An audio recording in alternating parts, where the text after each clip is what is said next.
the idea of what Tesla is doing and that's making the world a better place and all this stuff. But like they refuse to hold Tesla accountable themselves. I mean, I started the Tesla Q podcast, and I love the idea of Tesla. Yeah. Zero emission transportation is a fantastic idea. I love that idea. The Tesla Q podcast is for informational purposes only and is not intended for and should not be used as financial, investment, or trading advice. Research associated with fiscal decisions should be conducted elsewhere. The host of the show possesses no license or credentials to warrant accepting advice based on what is heard on the Tesla Q podcast. Additionally, even though the host and guests may hold positions in companies discussed on the show, they don't have insights into the next time step of the simulation. Therefore, do not make any financial decisions based on the contents of this podcast.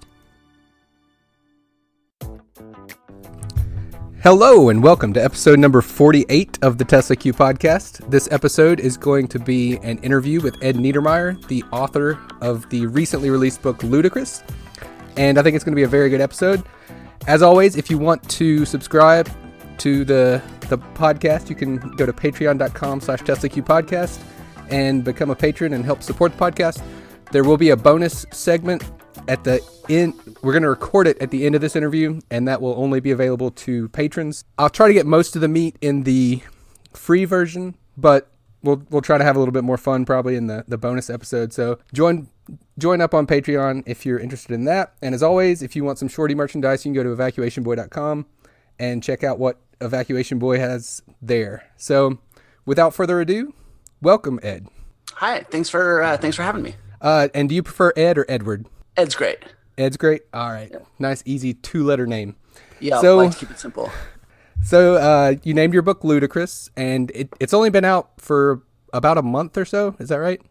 Yeah, it came out August 20th, so yeah, a little over. And what was the cutoff date for when you had to have it like finalized and sent to the publisher? I think was it 3 months before, something like that. Because yeah, it's between the typesetting and printing and distribution and whatever. Yeah, I think it's 2 or 3 months. And I should have known that since I just finished listening to it earlier today. I should have known which was the last or most recent thing that you actually mentioned in the book. But well, it's funny. I honestly don't know if I could tell you right now because it was so hard to just sort of cut off and end it because it's just everything is ongoing. Like the last couple of months, also just running up on deadlines. It was a complete blur. I really don't remember any of that.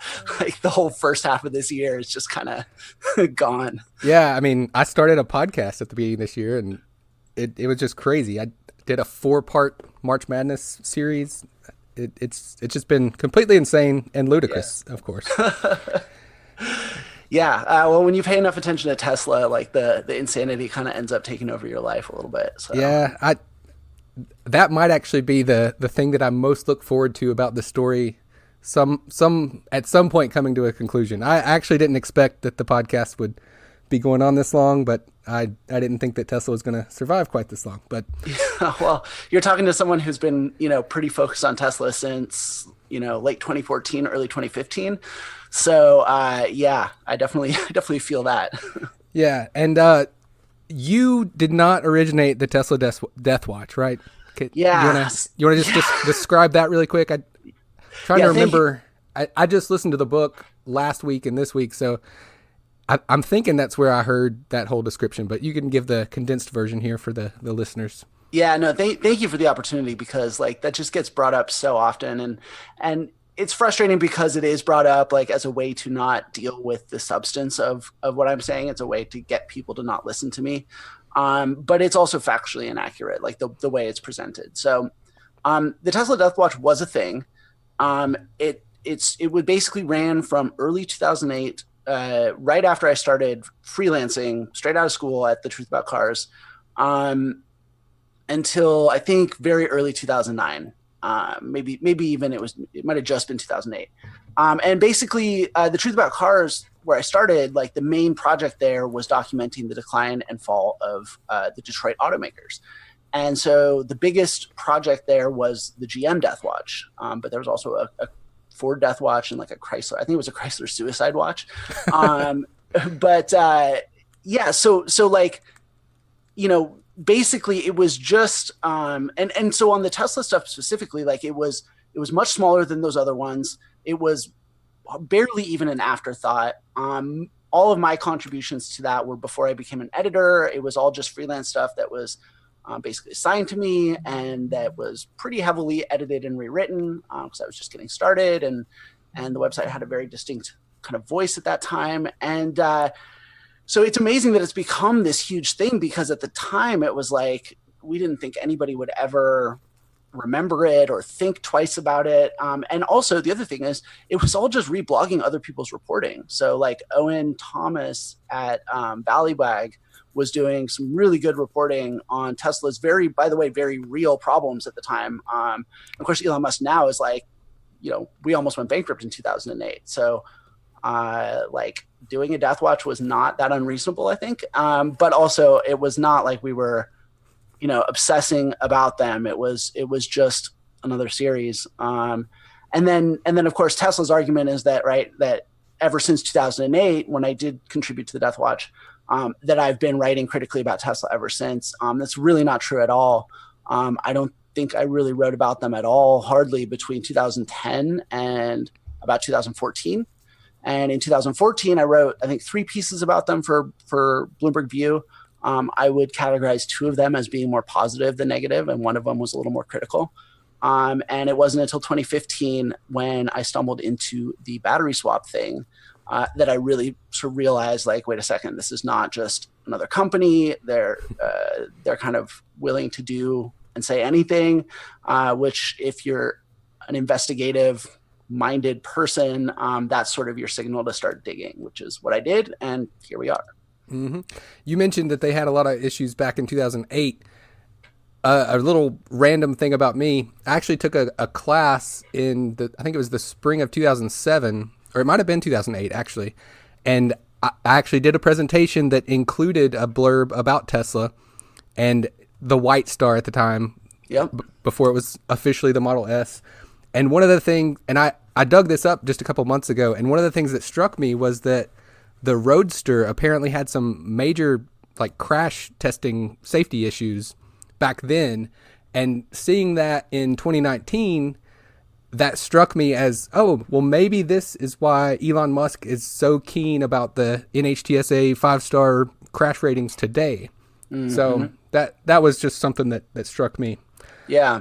No, and what always strikes me looking back at those times is how much we didn't know back then. Like, we've learned so much since then about what was really going on, and we had no clue. Like, again, like, I was contributing to this Tesla Death Watch. I mean, if we knew half the stuff that we know today, I probably would have paid a lot more attention and written about it a lot more. But we just didn't have a clue, and that's been true throughout the history of this company, where there's crazy stuff happening all the time, and we don't find out about it until years later. Mm-hmm.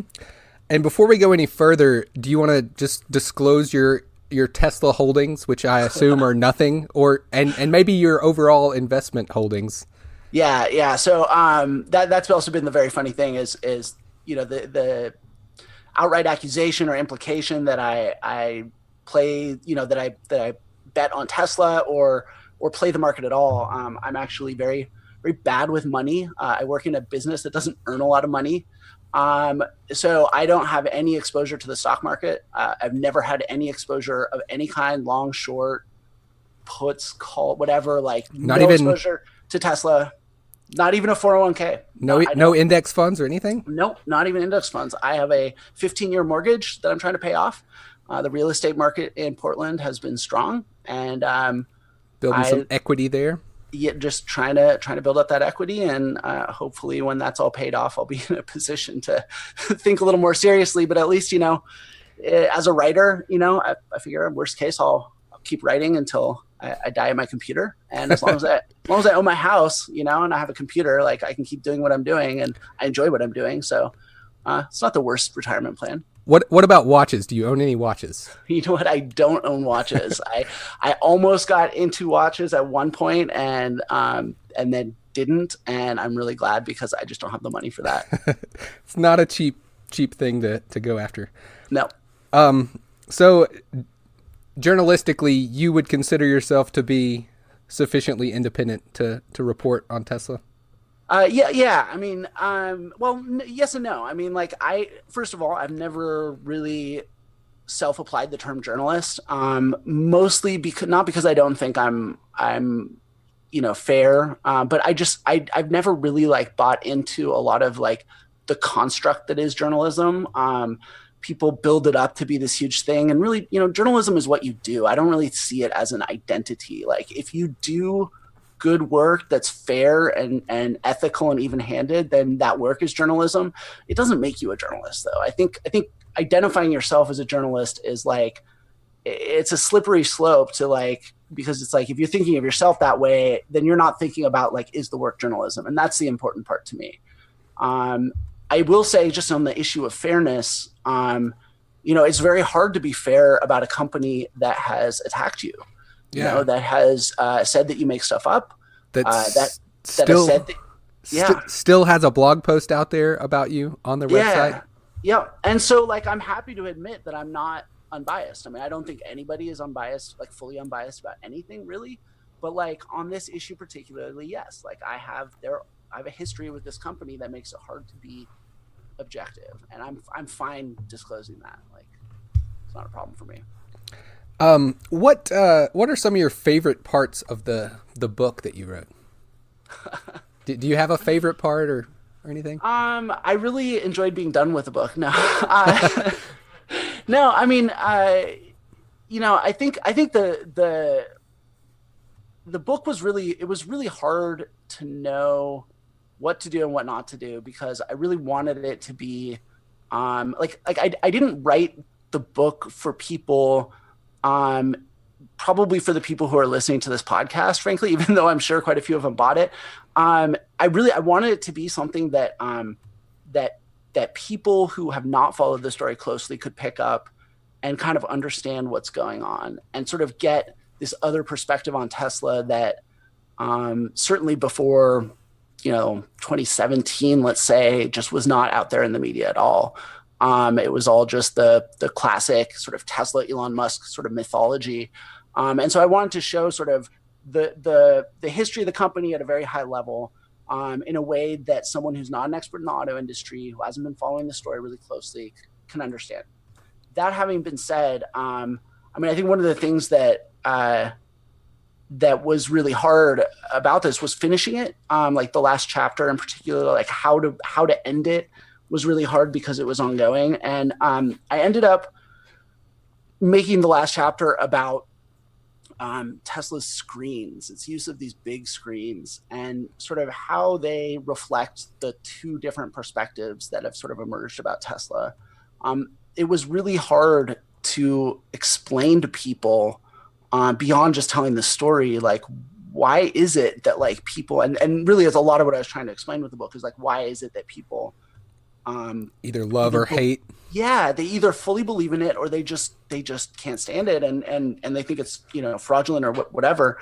And I think the screens are an interesting way to think about that, because it shows what I think is a real pattern with Tesla, which is that they're constantly optimizing for the short-term perception. And that creates, this is only one part of it. There's a lot more to why people love them so much. But like, a lot of it is that they really optimize for short-term perception. They do it in a way that really taps into sort of the technological moment that we live in. And that the flip side of this is that, everything is a trade-off. And if you optimize for short-term perception, you have to give something up. And almost always in Tesla's case, that creates a sort of long tail risk of some kind. And a lot of times that's like durability and reliability and things like that. And definitely with the screen, that's the case. But I think also the screen also, really looks like a smartphone in a way that I compare to tail fins on cars in the 50s, where, the hot technology then was rockets and jets. But like what sold well was not putting jets in cars. Companies did try and put jets in cars, but what sold well were making cars look kind of like jets. And people just wanted the aesthetics of the technology that was hot right then. Mm-hmm. And so I think screens like really are able to, Tesla's use of screens are really able to say a lot about the company. And so I was pretty happy ultimately with sort of having that be where things sort of ended up. Mm-hmm. And one of the long-term implications of that optimizing for the short term is that Tesla's had to go back to the capital markets time and time again.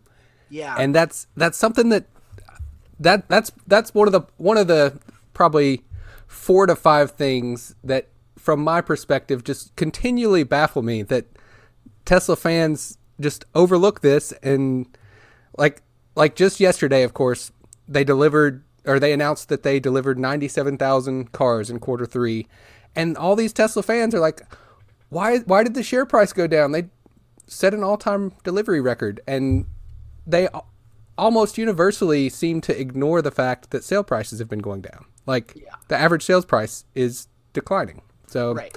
Which is what you see with every car, right? Every car comes out, they sell a lot of the high sort of margin versions of them, and then over time, right, like sales plateau, and then they start to fall off, and then you have to bring down the price in order to keep your volume up. And like, that's the fundamental, that's what happens with every car in the car business, and it's happening with Tesla. Like, shocking. Yeah. One of the things that just really, really stood out reading the book, because I didn't dive deeply into the whole Tesla saga until sometime in 2018, probably late spring, early summer of 2018. But the March of 2013 was just insane. Like, apparently in January and February of that year, they didn't sell that many cars, but then in March, somehow they had this crazy month of sales, which helped I don't remember if that sales figure helped them get the loan, but they were able to get some additional loan, which helped them pay off their DOE loan, which caused, and then they also reported a profit for that quarter. Yep. And all those things combined just caused an insane short squeeze, which frankly is a huge part still today of why Tesla's shares are overvalued from my perspective. Sure. Do you want to just briefly talk about that part of the story? Yeah, so it's a really, really important part of the story. And, I was able to get some more insight into it than was out there previously by FOIA requesting these monthly reports that Tesla had to file with the DOE, Department of Energy, as a condition of their loan. And that was really interesting because, so I was already fascinated by this. It was really just one quarter, it's 2 quarters basically, like the first half of 2013, but really that first quarter, as you say, their sales were just not doing so well. And then they had all these orders or reservations for Model S, which had been out since the summer before, but those weren't converting into actual orders. And in the car business, and obviously Tesla's a little different because it's not as mature of a company and operating in as mature of a market. So there's some more, unpredictability with them than with others. But one of the things you learn when you cover the auto industry is that, like, there are no miracles. Like, if something has been selling at a certain rate, and then all of a sudden it just fundamentally changes in one quarter, like that's iffy. There's something caused that. Something is going on there. And what I learned, was that it wasn't one quarter, it was literally 1 month. It was the last month of that first quarter of 2013 that they literally just flipped the switch on the sales. And so, like, on the one hand, my research was able to provide a little bit more insight into what was going on at that time.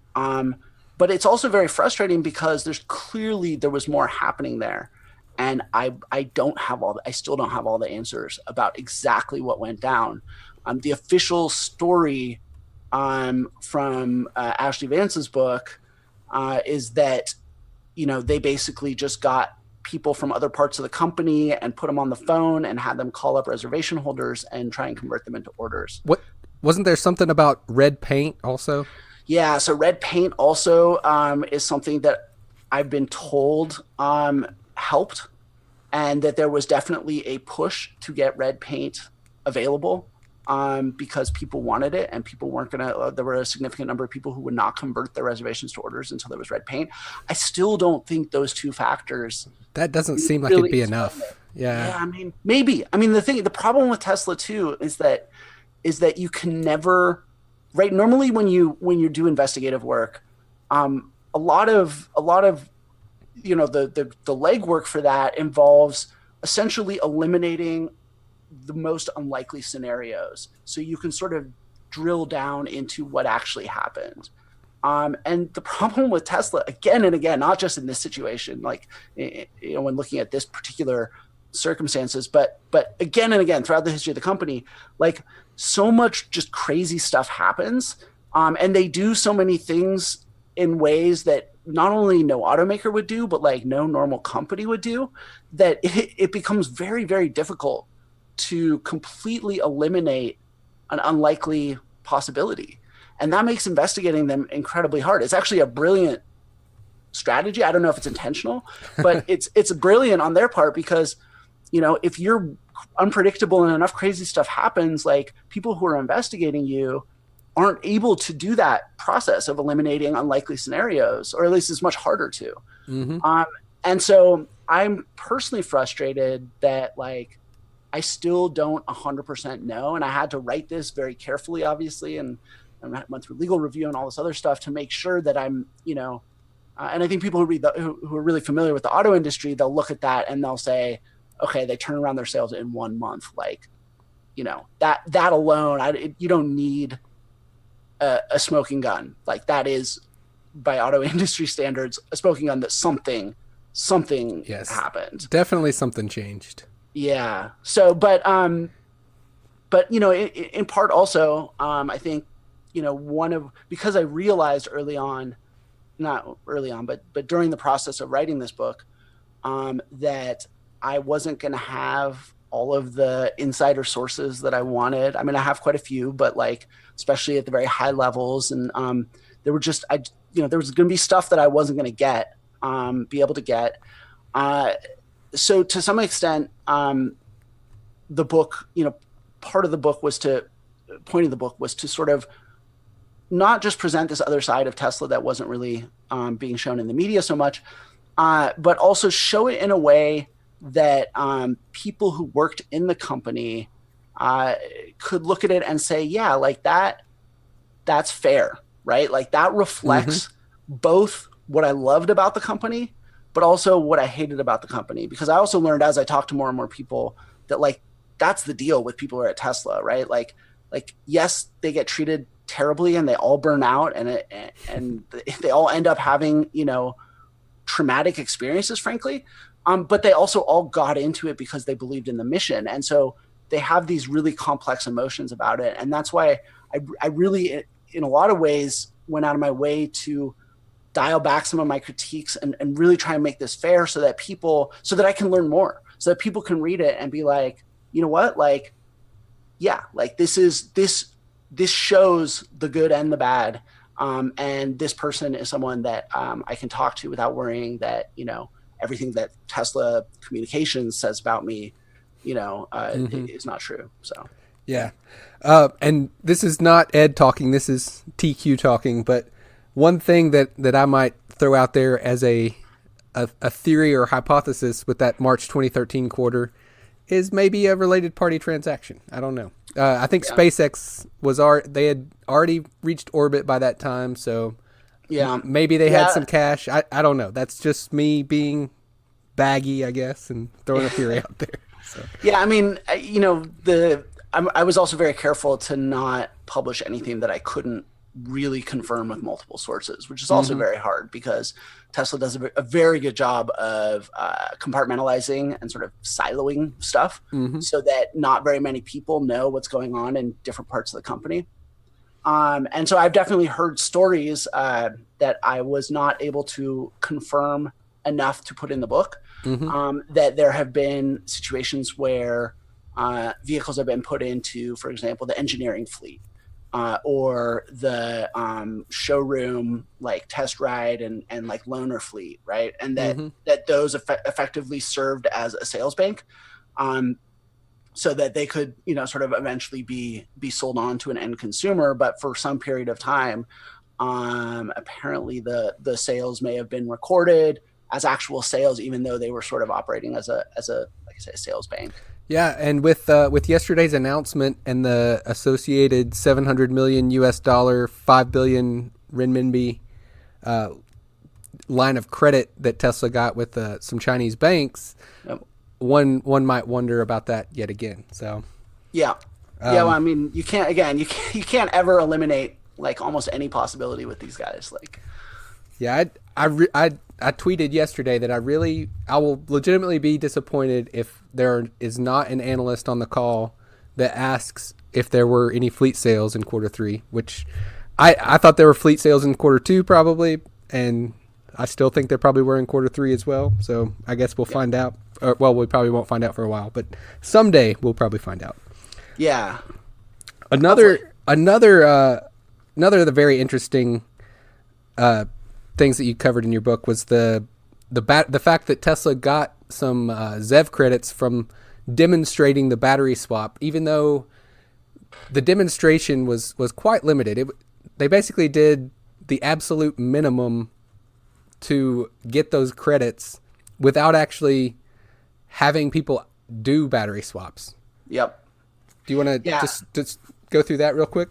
Yeah. So I mean, this is what really pulled me in, right? This was my my moment, or I can't remember what Tesla Charts calls it, but like, the awakening or whatever. Yeah. So I mean, I had been interested in battery swap already because I'd covered a bit and been very fascinated by this company called Project Better Place, which is an Israeli company. Also went bankrupt, I think I can't remember, 2013-ish, something like that. But so before Tesla started doing this, 2012 maybe.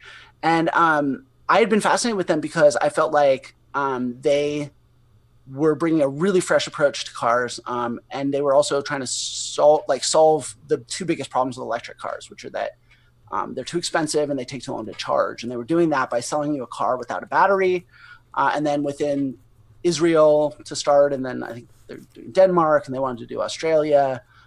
Within these limited areas, they would have battery swap stations. So you would buy the car but not own the battery. You would have like a mileage plan. And then when you need to refuel, you just, instead of sitting there and charging for an hour, you just drive in and swap the battery out. I thought that was a really fascinating idea. And actually, there's a really important lesson from that company, which is that just because something sounds like a good idea is no guarantee that the company's going to make it. And that was a really important lesson for me to learn. But, in 2014, Tesla started talking about battery swap. And I was like, like this, I didn't expect to hear about battery swap again. I thought it would die with Better Place and never come back. So basically they did the demonstration. They said it was all automated, but it took place behind a curtain. That was the other time. I was like, oh, that's weird. And then they said in December of 2014, okay, it's open. We have the station. We're contacting people who make this drive regularly, can use the station. They're getting invites, whatever. By May of the following year, like 5 months later, like I found one report of one guy who'd used it, and he seemed to be affiliated with Tesla. And I was very suspicious, and I was so I went down. I spent Memorial Day weekend, and in retrospect, I don't know really what I was thinking. I mean, I had this hunch, right? Like I was suspicious, but like still spending 4 days of your holiday weekend down in a truck stop that smells like cow poop in the middle of the Central Valley, California. Like it's weird looking back at it, but like basically, yeah, they not only didn't use the swap station, but they also brought in these extra superchargers because there were these long lines at the superchargers of people going between LA and San Francisco, and they hooked them up to diesel generators. And like this was the thing where I was like, whoa, like they're just willing to do anything. And then I dug into the CARB rules, and I actually ended up talking to like staffers at CARB, and they were telling the board members like, guys, Tesla's taking advantage of us here. Like we we wrote this rule that allows you to demonstrate a swap, because it was supposed to be the thin end of the wedge, and these rules are supposed to, the whole program is supposed to incentivize people to actually deploy technology so that people can really use it. And the way we've written these rules, this is them talking to the board members, their bosses, basically, like, the way we've written this is just, we're not actually doing what we're trying to do here. And the board members basically dismissed them. Not like they didn't fire them, but they were like, whatever, basically, like, we don't care. Like Tesla, and I think, like with most subsidies, there's always a temptation to kind of put your finger on the scale and help out the local, champion. And California had never had an automaker before, and clearly, and it being Tesla and electric and all that stuff, it's understandable to some extent why California wanted to help this company, but the way it was happening was really not okay, and the staff was saying that, and it was being ignored. So then I wrote a number of stories about it, and almost immediately Tesla said, nobody wants this, nobody's using it, we tried, but it just didn't work, and oh well. In reality, I spoke to a number of people there, Tesla owners, who said they made the drive on a regular basis. They'd never been invited. They had, no idea who to even, to contact about using it. They said they would use it. I had people whose kids were crying in the back seat, and they were staring down like an hour wait just to get to the charger, and then another hour to charge. Oh. And they were like, they could be charging me anything right now. I would pay any price almost. These were not poor people, right? Mm-hmm. The early Tesla adopter. I'd pay anything to just like get my kids home and just like end this nightmare, frankly. And Tesla said nobody wanted it. So that was when I knew that, this was a company, like I said, that would kind of do whatever it took. There's never just one cockroach. And so that's why I really, decided, okay, like, this is something that is worth the investment of time that it's going to take to really dig into what they're doing. Yeah. And I wonder if, like, I would imagine their base battery pack design would require some modifications to be able to change the battery. And I would think that somebody like Rich, the Rich Rebuilds guy, would have a pretty good idea of whether it's feasible to retrofit a base Tesla battery pack to be able to swap it even. So there's actually a funny story about that, and I actually never really wrote about it much, or at all. I don't think. I might have tweeted about it, but I don't think I ever wrote a story about it. Basically, the deal was, there was initially when you got your car from the factory, there was like adhesive, that was, I'm trying to remember if it was like on the cover of the pack or something like that. And basically, so the way the rule was written was they had to demonstrate that it was capable of swapping the battery or basically, refueling 80% within like under 10 minutes or something, or under 5 minutes. And basically, once they'd swapped it once, they could do that. They could meet that, the rules for the extra credits. But the very first time you would bring it in, fresh from the factory, they absolutely could not. It took them a half hour, I think, or something. Don't quote me on the number, but like it took them considerably longer than the requirement to actually do that swap, because they would have to like cut away this stuff. So again, it's typical Tesla where it's like, okay, so technically that's, it was possible to do within that time, but you had to do this work first. Well, does that really count or not? And like, we'll just give them the benefit of the doubt. Yeah, I'm actually surprised that it would work after that first time. I would think that the battery was more secure in there than that even. But so I'm actually surprised to hear that. Yeah, I mean, I didn't do this myself, but I remember very clearly reading about this and yeah, that once you did that initial sort of prep work, that then you could actually swap it within the amount of time. Yeah. Well, that makes it actually sound less egregious to me than it did before. So Tesla, you're not that bad. Another of the stories that you had, I think most of a chapter or maybe a full chapter on that struck me considerably was the fact that at some point they promised that the superchargers would be solar powered, and that never happened. It still today has not happened.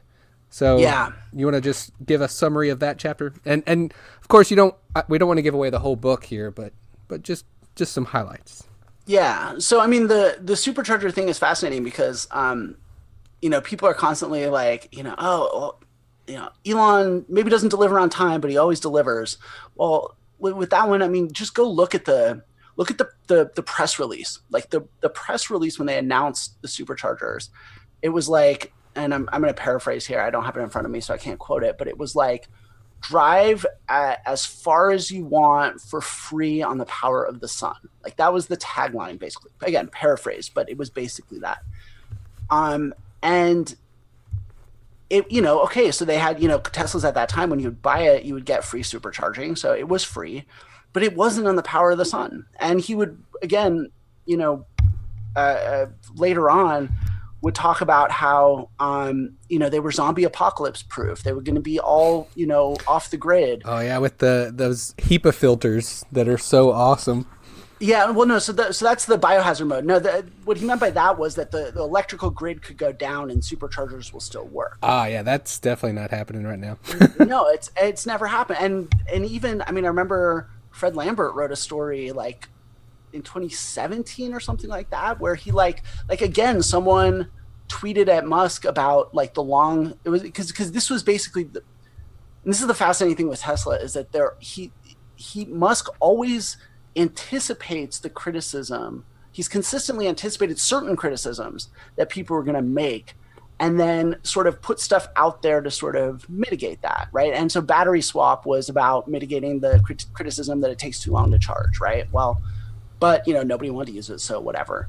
But with the supercharger, he was trying to do two things. He was trying to sort of put some infrastructure out there. And by the way, like, I mean, that turns out to have been a pretty smart move, at least for a premium EV. Having your own infrastructure turned out to make a lot of sense, right? So before they started selling the Model 3 to all the little peons, which that's another yeah. But the other thing he wanted to do was to stave off this accusation which really, like, not that many people were making back then. That's what's so weird. Like, it's kind of self-inflicted because he was anticipating these criticisms, which, like, yeah, some people have made, but like, I don't think it was ever as big a thing as he thought it would be. And so he said, they're all going to be solar powered. And that way nobody can ever accuse us of having coal powered cars. Right. And so like the problem was it just never happened. And so, yeah, in 2017, he made it again because someone tweeted to him a very cleverly done picture of a supercharger with a coal plant in the background. And was like, so someone basically was sort of trolling him on Twitter, and he was like, no, we're definitely, like, they're all going to be solar. Like, it's definitely going to happen. And like, I don't know of a single one that is actually 100% solar. And actually, when I did the battery swap story, I asked them, I was like, oh, so you guys have diesel generators, huh? Like, I thought that these were all supposed to be solar powered. Like, are you not even buying renewable energy from your local, grid partners or whatever? And they were like, well, in Europe, we only buy zero emission energy. And elsewhere we like try to, but like, they can't even guarantee that their own, right? Forget putting their own solar panels on there and making them off grid. They can't even guarantee that they're buying renewable energy, which, by the way, like, I do at home. Like, and of course I live next to a big dam, so like that helps. But like, it's not that hard to make sure, to pay a little extra to the utility, and they don't even do that. What's really galling about that is that simultaneously on their website they have this carbon counter that ticks off all of the carbon that their cars are displacing. And I asked them, are they assuming that their cars are directly replacing coal with zero emission electricity? No, Yeah, I don't know what. I think they're taking like the average fuel economy of a car and then doing the carbon calculation on that, which averages, whatever. Let's say that's fine. Like, let's not nitpick that. Yeah, that part, whatever. Yeah, but they're to come up with the number that they're actually displacing. They do that based on the assumption that their cars are all using zero carbon energy, which they don't even guarantee that's the case with their own superchargers, let alone with however people are charging at home. So like that carbon number is basically, I mean, and again, like who knows what the real number is? Like, I mean, you could assume the average U.S. grid or whatever municipality grid. You could do that way, and I would be fine with that.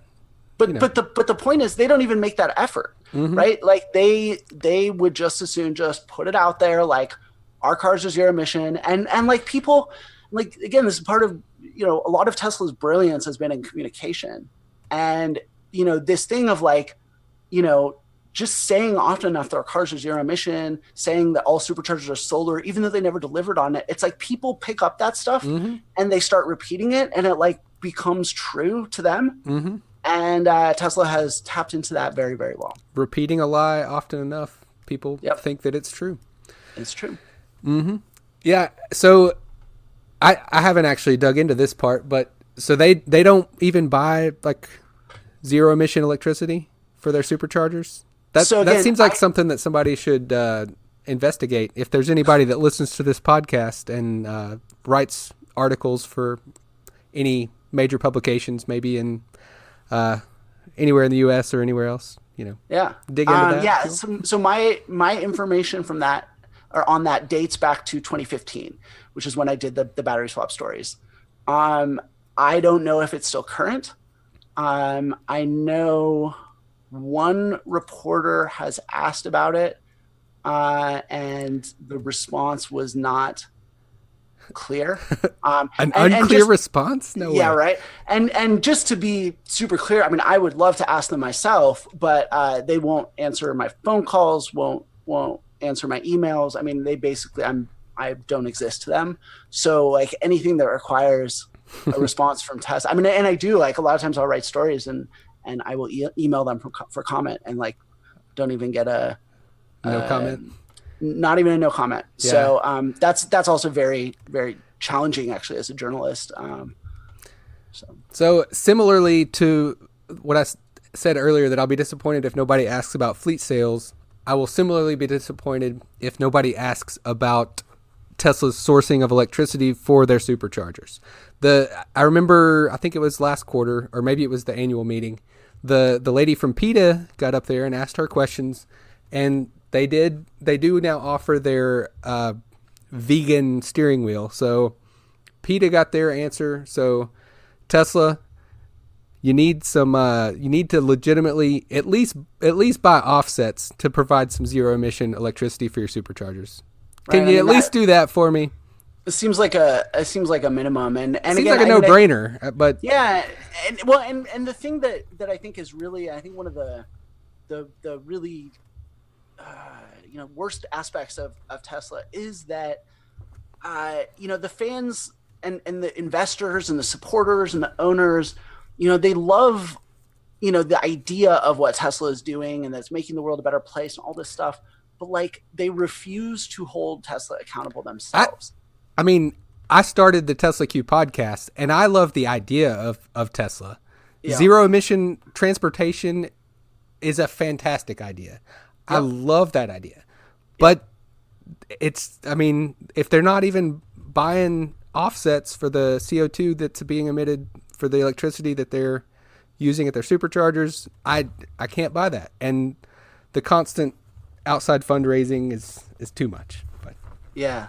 Well, yeah, and I just don't understand if you believe that a company is worth supporting because they hold certain goals, but then they're not actually pursuing them, right? And again, there's no evidence that they've really made any serious effort to make all the superchargers solar. Like, why aren't the customers demanding it, right? Like, this is what they bought into, and Tesla's not giving it to them. Apparently, like, what the message they're sending is that the perception is enough, that they don't really care about the reality. They're buying the perception, which again taps into like a lot of criticism that's out there that like this is virtue signaling and stuff like that. Mm-hmm. Like if you don't like that, like if you don't want people saying you're a virtue signaler, like hold the damn company accountable. Like ask them to actually provide the substance of what you bought into. Yeah, that and the electricity for their superchargers, that seems far more fundamental to what they claim their mission is than the vegan steering wheels even. So yeah, absolutely. Another of the key parts of your book that struck me was the fact that August 7th, 2018 was not the first time that Elon Musk claimed to have funding secured. So that was actually like the third, if not fourth or fifth time that he did that. So you want to it was the third time that I found. Yeah. Okay. Yeah. So, and I think this is a really important point, because not because like, oh, you know, Tesla's that much worse than you realize. Like it's really because like it explains how we got here, right? Like how did something like funding secured last year, one that everyone knows about, that doesn't come out of thin air. It doesn't just happen, right? Like you have to build up to something that crazy, basically. And what these other cases prove is that, you know, they built up to that by doing it before and getting away with it. And I think that once someone gets away with something once or twice, you know, they're going to think that that's something that they can do again, and they're going to lose perspective on what is acceptable and what's not. And so just those two cases, one was in late 2008 and one was in early 2009. And again, this was right when Tesla was having severe financial trouble, almost went bankrupt.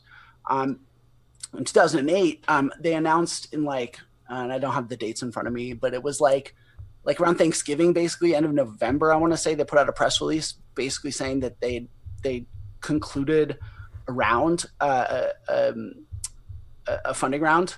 It was convertible debt. And, you know, the Reuters actually, in covering this press release, actually used the term that they secured funding. Tesla didn't use that term themselves, but Reuters did. And you know, then later, and this is also fascinating because like Elon Musk can't help but build his own legend. And so later in Ashley Vance's book, he bragged about how, like, not bragged really, but like, you know, dramatized, let's say, this, you know, dark period that he somehow was able to survive with sheer will, you know, by saying like, we didn't secure the funding until, or the round didn't actually close until Christmas Eve. And so it was like a month and a half or something like that. Again, though, it was at least a month between when they put out this press release and when they actually had the money. Now, I'm not a lawyer. I'm not making specific legal accusations here, but like that, it was obvious what was happening, which was that they were having a hard time securing the funding. And, you know, it's this classic fake it till you make it, right? And it's just a very, very raw example of like, if you say something has happened, like the chances of it actually happening become better. Like this is key to how Elon Musk does stuff. And and then shortly after that, because that round, you know, it only just kept them alive. It didn't really get them fully back on track. They had to get the government loan in order to actually, you know, be able to do what they ended up doing, basically make the Model S happen. Because basically the Roadster was just, it was never going to be a viable business. Like it was never going to come close to it. And so early in 2009, he sent an email to reservation holders at this point, or deposit, whatever. Like they hadn't actually done any deliveries yet. And he said that the Department of Energy had told them that they would be dispersing loan money within the next couple of months. I think 3 or 4, something like that, months.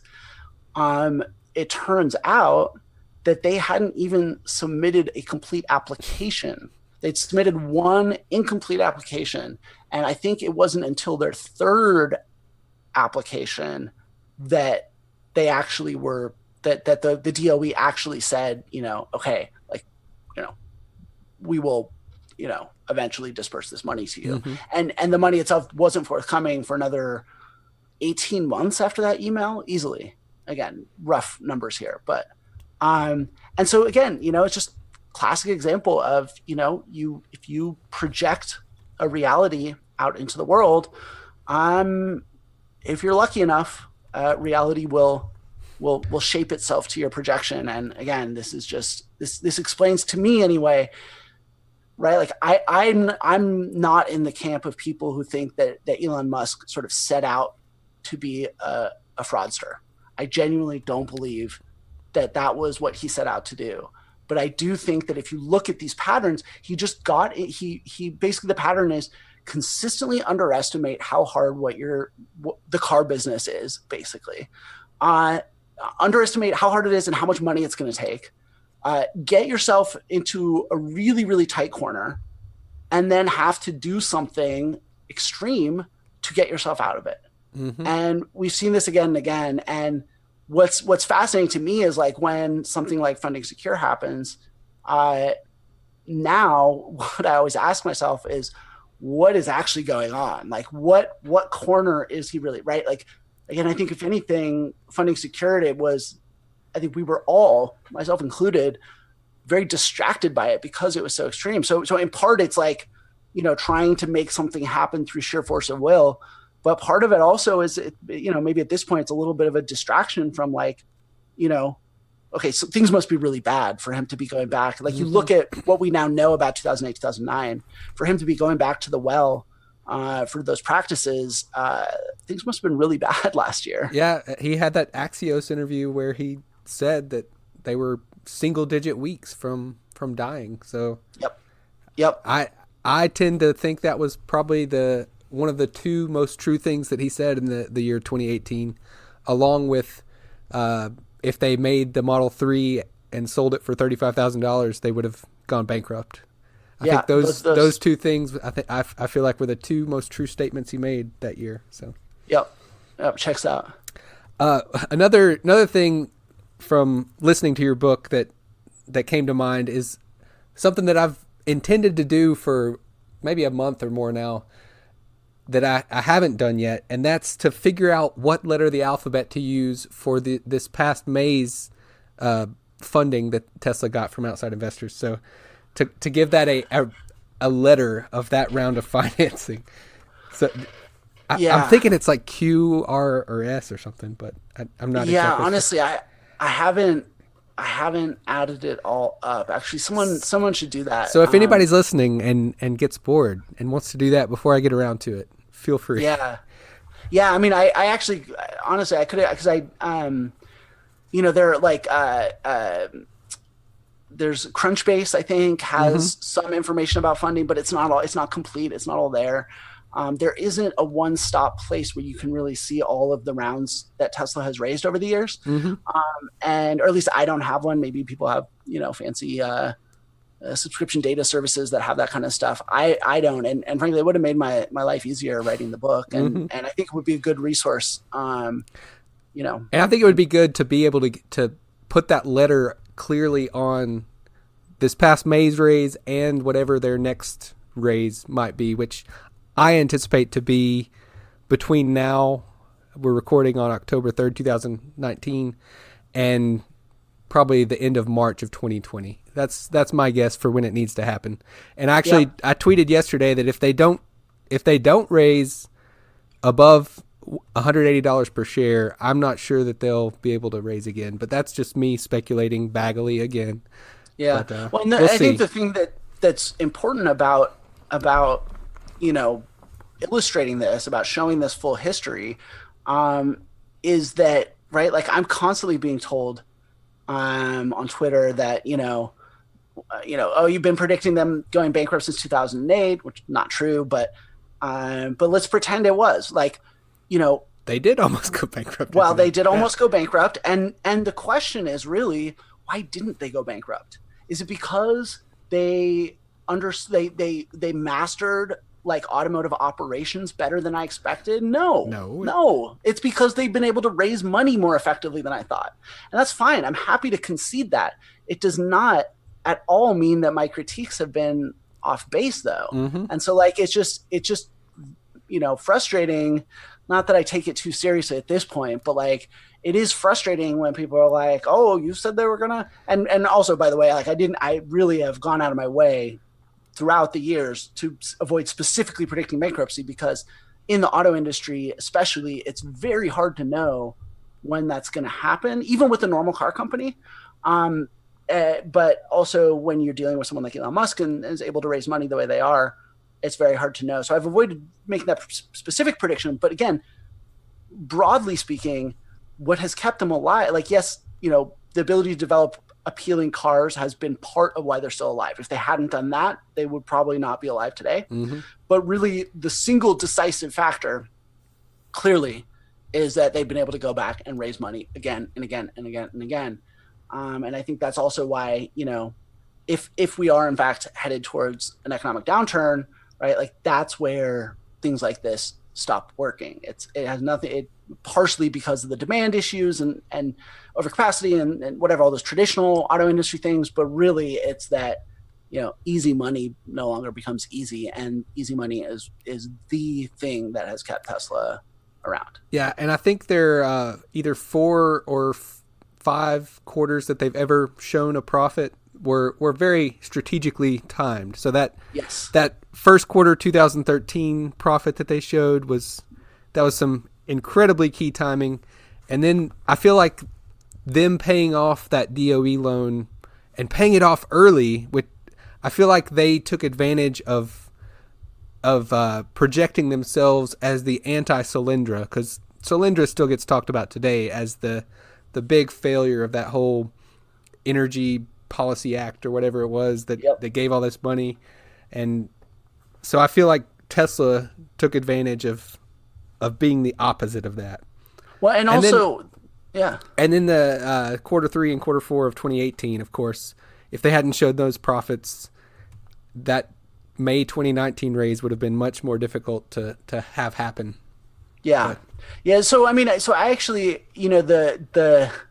the profits that they showed in the second half of last year were incredibly stressful for me because I was, in the thick of trying to get this book, close to being done.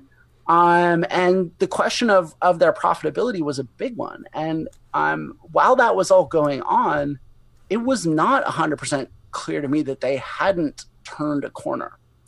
And I think it's very clear now what happened in the second half of last year, which was that they were in the fat part of their order book, and they were getting a mix of volume and mix, right, and transaction price, performance Model 3s, that could get them over the line.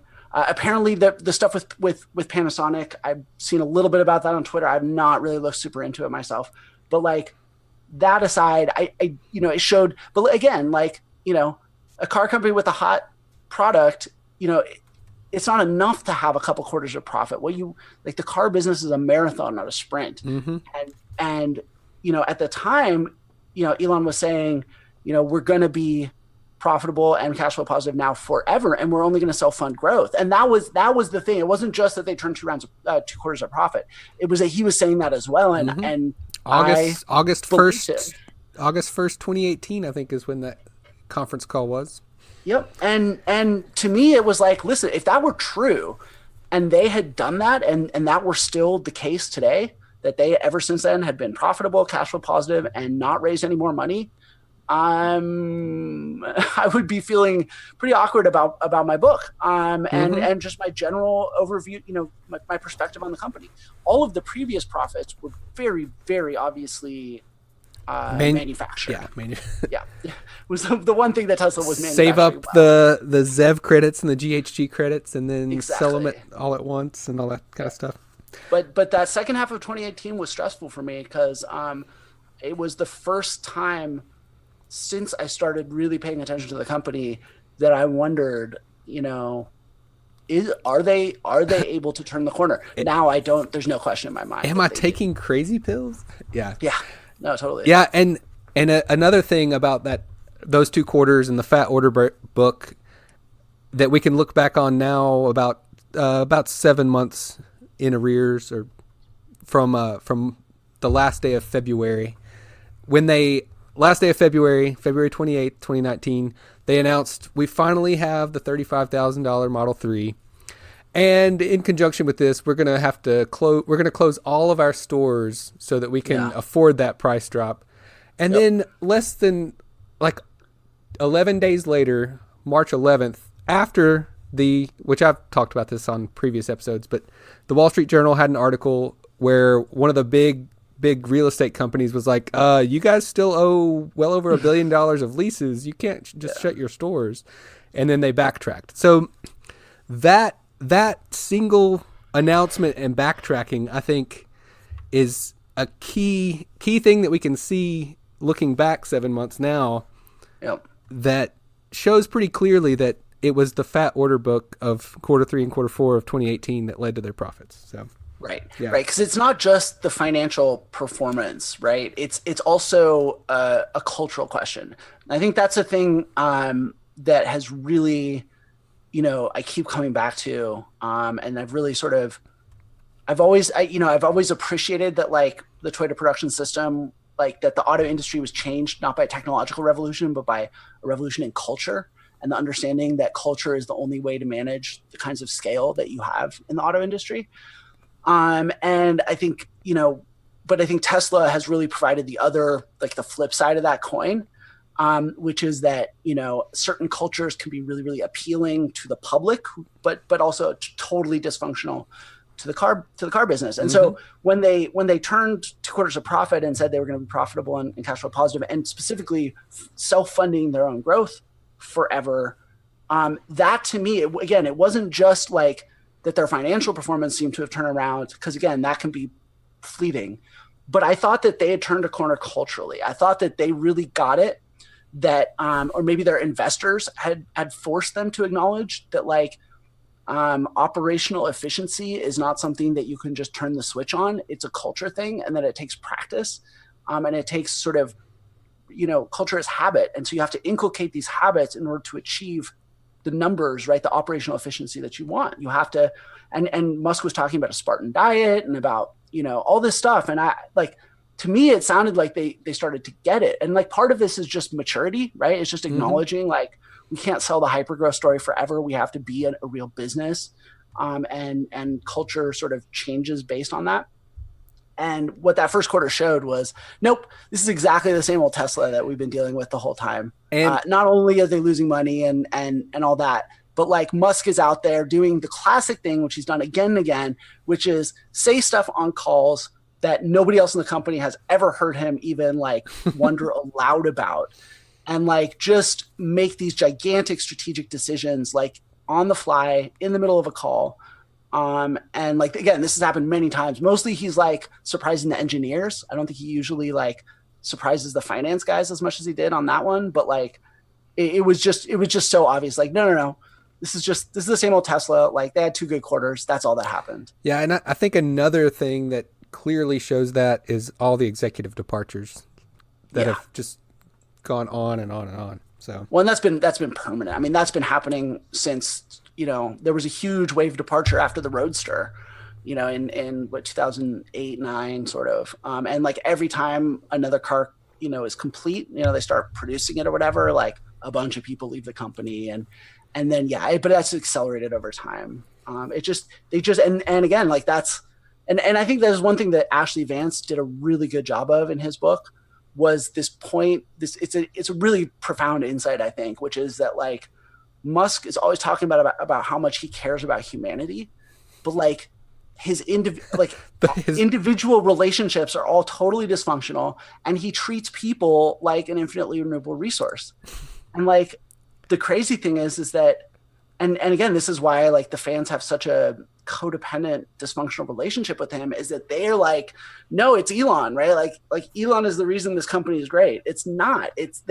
He was able to attract really talented people, and frankly, like, the one of the biggest knocks on his intelligence is the fact that he was not able to understand how talented these people were, and the hell that he was putting them through. And that none of them, like, that he was lucky that any of them stuck around for as long as they did. And especially in the car business, institutional knowledge is really, really, really important. Again, it's tied with how important culture is. And if people are constantly turning over, you just never build that institutional knowledge, and it's just been brutal for them. Mm-hmm. I saw just a little bit before we started this interview that you put out a new article today, kind of in response to a Washington Post article about autonomous driving and how that factors in. So do you want to? We'll go away from the book for a minute, and you can talk about that. Yeah. So actually, I mean, Tesla's whole relationship with automated driving really could be its own book. Maybe should be its own book. Hey. Because I mean, you have experience now writing books, so. Yeah. I'm not ready to think. I won't wish that on you quite yet. Yeah, no. I mean, yeah. I won't rule it out ever, but I'm not ready to think about it yet.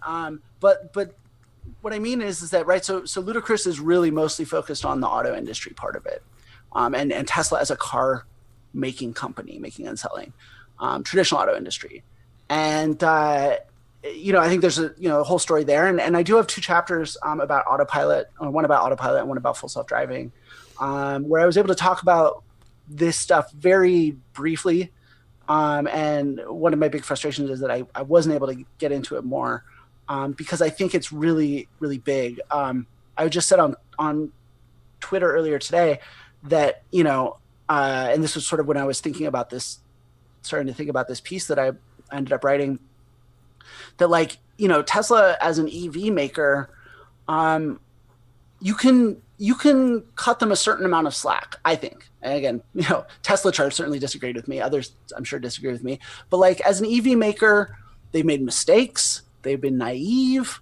I mean, they got into some corners and did some questionable stuff to get out of it. But all that stuff is not great. A lot of it's not great. But a lot of it was sort of more or less honest mistakes ish. Yeah. Right. And again, I'm being generous here. And part of fulfilling their mission. Sure. Yeah, exactly. And there was a mission that animates that part of the business. But when you start talking about the automated driving stuff, that's when it becomes very, very, very different, right? There's no mission there. I mean, they've sort of tried to, Elon talks about the fundamental good of saving lives and all that kind of stuff. But from the very get-go, it was incredibly opportunistic, right? So before that first quarter 2013 miracle, things were so bad that Elon got a deal with Google, and that Google was going to buy them. They had an incredibly generous offer. They're going to buy them at 30% or something crazy, premium, to where their stock was at the time, which was very low by today's, what we think of as everything post 2013. Mm-hmm. And Elon was going to stay in control. Very sweet deal. They pulled off that miracle, quote unquote, and they said, forget it, Google, we don't need you anymore. And it was after that they started talking about autopilot and automated driving. And we now know that Google had a highway driver assistance system called autopilot, except for the P was capitalized. So Tesla basically ripped off the product, ripped off the name, but they didn't really rip it off because Google wasn't even going to bring it to market because it was unsafe. And they knew it was unsafe from their own research, in ways that NHTSA and is to this day still trying to put together the evidence that it's unsafe. It's not about the system being not functioning. It's about the interaction between the human and the person, right? And we don't have to get into all that. I'm sure most people listening are familiar. How much the human trusts the system and exactly, but that the system is able to be used in places where it can't actually keep you safe, and so you're not paying attention, and you drive into something that you easily could have avoided at high speed and die. And if you look at how autopilot was designed, it was very clearly designed to look and feel as autonomous as they could make it. And so they were, again, it's that image, the tail fin thing, mm-hmm. right? They couldn't make an autonomous car, but they could give you something that you could buy, which, by the way, you can't buy a real autonomous car. They're way too expensive. And they're not approved for the market or anything. And not never, but won't be in the short term. And Tesla would would give you that taste of the future. And like the only catch was, you're kind of supposed to like, pay attention all the time. You gotta put a little bit, you die. Put a little bit of torque on the wheel every once in a while. Make it exactly. think you're paying attention. Yeah. And so frankly, like, and again, I don't think Tesla got into the electric vehicle business cynically. I think they got into actually very naively and idealistically and optimistically. Like that was why they got into trouble. But the automated driving thing has always been incredibly cynical. And so I think it's a real turning point for Tesla. And so basically this Washington Post story, so to kind of bring this to today, this Washington Post story was really fascinating. They went and talked to people in Silicon Valley about sort of autonomous vehicles, and basically people were saying, we feel like we're guinea pigs here. And like a lot of the people, of course, most people who live in that area work for tech companies. So they see from the inside, like these problems with tech culture that like are sort of feeding this idea of a techlash, right? About, the people at these companies, they have this agenda of just like pushing the technology as fast as they can, as far as they can, and not really thinking about what the potential consequences are, and sort of coding it all in this like utopian varnish. And what's actually been happening in many cases is incredibly dystopian. And so these people were saying, we feel like we're the guinea pigs out here, and our lives are being put at risk. So these tech bros can make a buck with this new technology. And the thing is that they're kind of right. That is happening. But what was fascinating is that these people that the Washington Post was talking to were all really completely focused on Waymo. And like Waymo vehicles stand out because they are just bristling with sensors, and you can tell they're autonomous vehicles, and they actually are autonomous vehicles. And really, if you look at the business practices and the safety culture, the design of these autonomous systems, everything about these programs, Waymo is actually, and frankly, all of the level 4 companies, or all the big level 4 companies, have pretty surprisingly, by tech standards, surprisingly good safety cultures, certainly in the wake of the Uber crash, right? So like Uber showed where the whole race to autonomy, which was very much this toxic tech culture thing, that was taking us down a very dark road. That death was terrible and should never have happened, but it did really open everyone's eyes in the space about the problems with the way they were approaching this technology. Everyone except Tesla. And like Tesla is the one company that's still in this mode of like trying to bluff everyone, trying to bluster, like make you seem further along than you are, set these aggressive timelines, push people hard, put stuff out on the road before it's really ready and validated and tested. And crucially, have your customers who have no training really, have them be the ones who test it. It's asking for the Uber situation. It's asking for the Josh Brown situation, the Walter Huang situation. It's just asking for it. But what's crazy is that because Tesla is a consumer car that you can go out and buy, this has also been a really fascinating thing, is when Elon Musk talks about regulation, everyone's like, oh, but there must be regulation.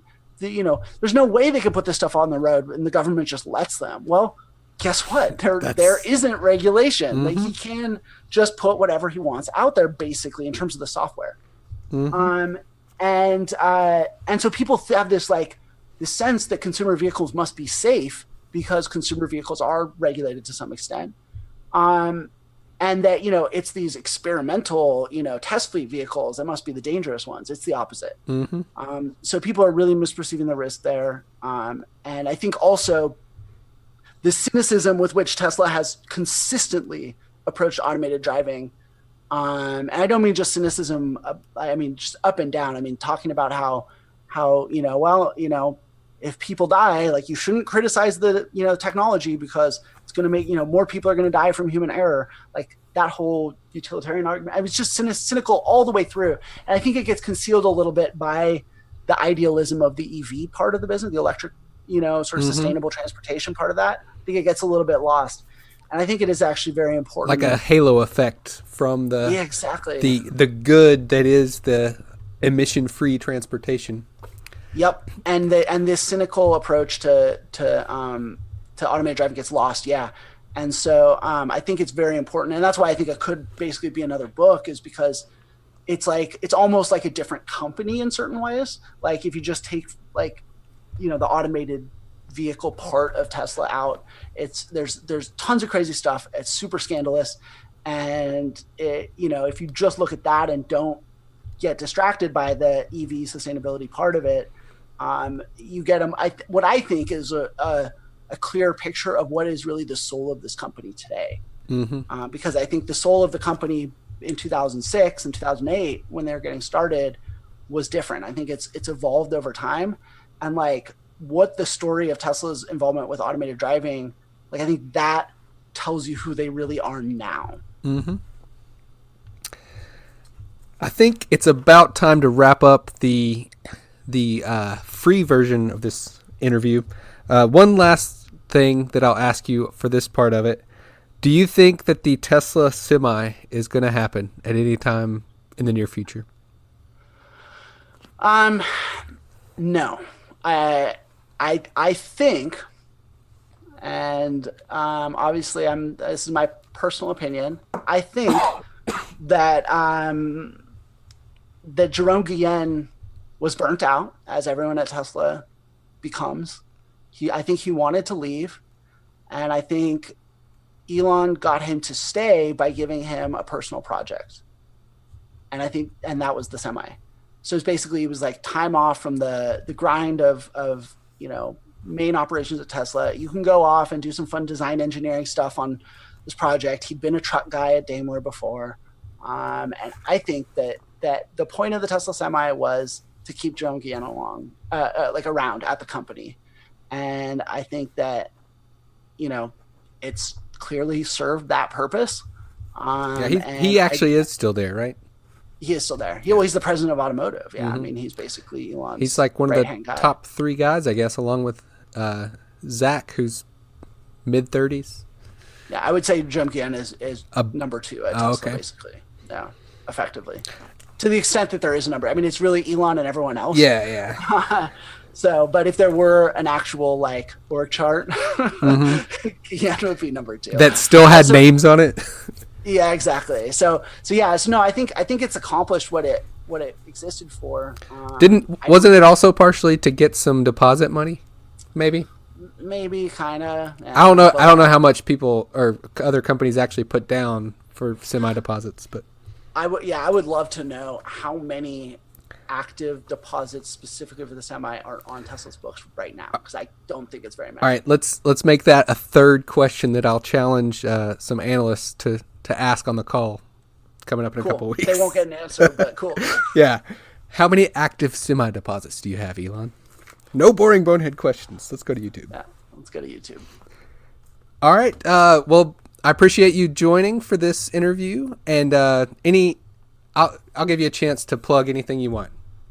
Plug your book, or I mean, this book took a lot of my life, my life forces, and I really put a lot into it. And so buy the book, help support that. I mean, obviously, check out the Drive, drive.com. And if you want to listen to the dulcet tones of my voice, you can check out the Autonocast and Merge Now. But really, but buy a copy of the book for a friend, something like that. That would be great. I think I would love to. I wrote it for people who are not just following this story very closely themselves. I wrote it for people who haven't really, who kind of know a little bit about Tesla, but haven't gotten sucked into it the way we all have. And so if you have a friend who's interested but doesn't really know much, buy a copy for them. And if you get in touch with me, I'll even, if I come to your city, I'll sign it for you or for them. Awesome. A signature. Yeah. All right. Well, stay on. We're going to do a bonus part, but to wrap this up, if you want to be a supporter of the podcast, go to patreon.com/TeslaQ podcast. And if you become a patron, you can hear this bonus part that we're about to record. And if you want Shorty merchandise like a nice coffee mug, go to evacuationboy.com. And appreciate you listening to episode number 48 of the Tesla Q podcast. Thanks for listening. Bye-bye.